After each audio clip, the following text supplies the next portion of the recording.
Alors, donc, كنا قلنا في la vidéo اللي قبل, donc il s'agit d'un filtre passe-bande, donc c'est un filtre, conclusion, c'est un filtre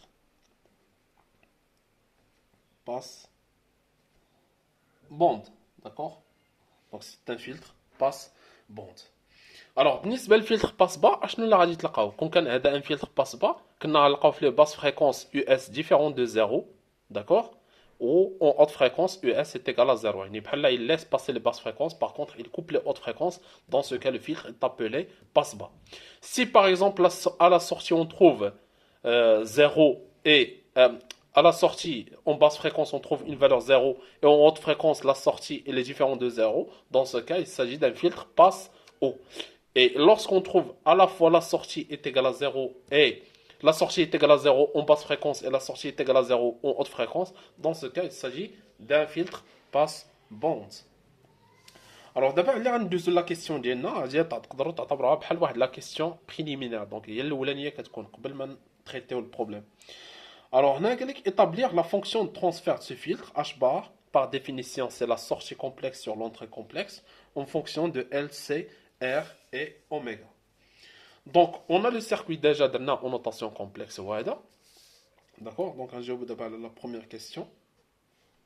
Alors, par définition, la fonction de transfert H bar, c'est la tension de sortie sur la tension d'entrée. US bar sur UE bar. Toujours, pour déterminer la fonction de transfert, on utilise diviseur de tension. Toujours. Et il faut faire attention. Quand est-ce qu'on peut utiliser diviseur de tension? Par exemple, dans cette situation, enfin le problème lundi, on ne peut pas utiliser diviseur de tension. On ne peut pas dire que US bar est égal à ZC sur R plus ZC fois la tension globale. D'accord? Donc il faut faire attention. Il faut que les dipôles soient en série pour qu'on puisse appliquer diviseur de tension. Donc, qu'est-ce qu'on remarque? La tension US bar au bord de C, c'est exactement la même tension au bord de la bobine. Donc, qu'est-ce qu'on va faire? On va regrouper ces deux impédances. D'accord? Donc, le schéma devient la tension d'entrée, UE bar, la résistance, et ici, avec on dit dipôle d'impédance équivalente, on se met Z1. Et la tension au bord de Z1, c'est exactement la tension US bar. D'accord? Puisqu'il y a les deux dipôles entre les deux points A et B. Donc le dipôle Z1, c'est exactement entre les mêmes points A et B. Et donc la tension au bord du dipôle global, c'est exactement la tension US bar. Alors, à quoi est égale l'impédance Z1 bar? Avec Z1 bar, bien sûr, les deux impédances, elles sont en parallèle. Donc, Z total ou bien Z équivalente, c'est le produit sur la somme. D'accord? Donc, c'est le produit sur la somme. Le produit sur la somme, quand juste si on a deux impédances. Si on a trois impédances ou bien quatre impédances en parallèle, il faut utiliser l'admettance Y qui est égale à 1 sur Z. 1 sur Z total, c'est la somme sur K des 1 sur ZK. Donc, est égal à ZL fois Z bar C sur ZL plus Z bar C. Alors maintenant, on peut appliquer le diviseur de tension pour trouver directement une relation entre US bar et UE bar. Pourquoi? Car la résistance R et Z1 bar, ils sont traversés par le même courant complexe, donc ils sont en série. Donc on a le droit d'utiliser diviseur de tension. Alors, diviseur de tension. Est-ce qu'il y a diviseur de tension? Normalement, on a déjà expliqué c'est quoi diviseur de tension, les conditions pour appliquer diviseur de tension.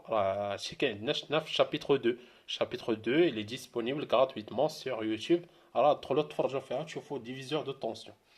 Donc, la tension US bar, à quoi est égale? C'est Z1 bar sur Z1 bar plus R fois la tension globale UE bar. Et donc, finalement, la fonction de transfert H bar qui est égale à US bar sur UE bar n'est autre que Z1 bar sur Z1 bar plus R.